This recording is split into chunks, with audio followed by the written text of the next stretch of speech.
5 seconds to go.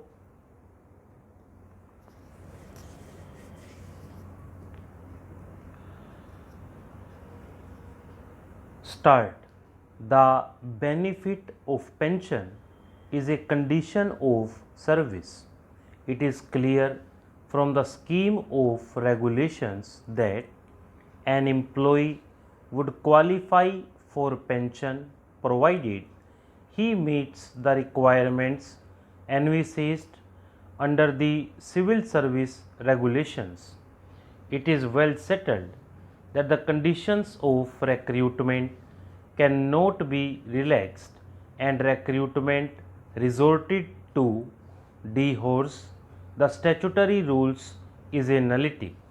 The authoritative decision in this regard rendered by the apex court in case of State of Karnataka versus Uma Devi 2006 4 SCC 1 lays down the law.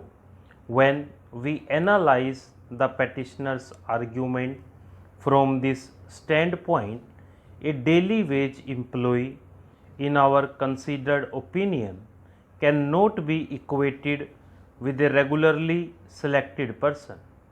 The apex court, in a catena of judgments, has spelt out the distinction. Therefore, the classification based on the recruitment by following due procedure under the rules and through backdoor entry is well recognized.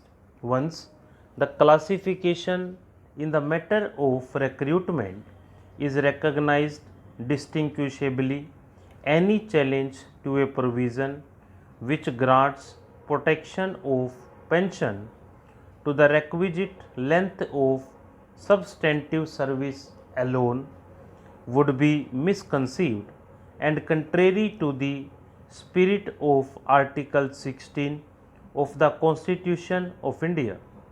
We may safely observe that any challenge to the validity of Regulation 370, which leads to diminish the distinction between the valid recruitment as per rules and backdoor entry, is clearly an attempt to equate two unequal and distinguishable situations which have rightly been classified under Regulation 370. For achieving the goal of Article 16 of the Constitution of India, it is essential to draw such a distinction, and the same would not impinge upon any fundamental right available to the petitioner under Article 14 of the Constitution of India. As such, challenge to the validity of Regulation 370 fails. The petitioner in the instant case has not offered any justification as to how a daily wage employee can be equated with the employees who are recruited in service by following the stringent process of recruitment. The services rendered by a regular employee, for that matter, can neither be equalized in terms of financial implications nor treated at par with the services of a daily wage employee unless the rules so permit. Now, coming to the judgment placed reliance upon by the petitioner, suffice it to say that the case of the petitioner is governed under a different set of rules. The petitioner has also not laid any foundation for establishing equivalence of his daily wage services to be at par with the services of a regularly recruited confirmed employee.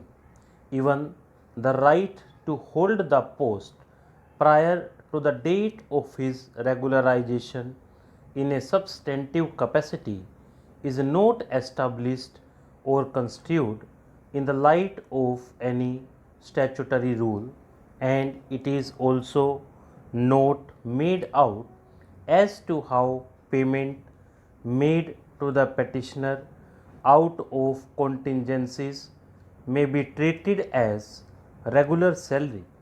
This writ petition has come to be filed after about 2 years from the date of petitioner's retirement, and that too under the garb of challenging the validity of Regulation 370, which is clearly an afterthought.